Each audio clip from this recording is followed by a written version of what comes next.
Paano ka makakapag-diet na Narinig na ang tuna belly guys. Niluluto na ni Mrs. na pangat na tuna belly. Kita nyo naman oh. Ang texture niyan. Ang lalaki yan. Umano na yung camera natin.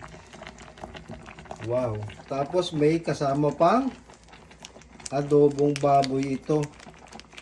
So, paano tayo makaka-diet nito? May baboy na, sa bagay itong pangat guys, kahit ilang araw, pangatlo, pang-apat, pang-limang init po pwede, lalong sumasarap yung tuna. Ito adobo, so iwas tayo sa cholesterol, baka sa tuna na lang muna ako.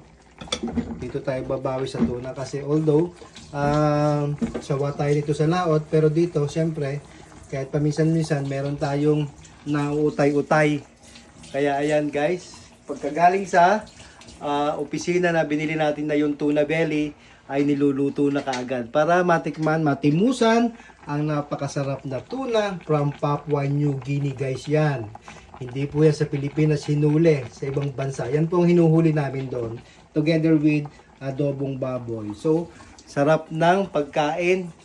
Kahit nagda-diet ka, masisira ang diet mo pagka ganito ang mga pagkain. Original is always the best. Si Mangisda lamang.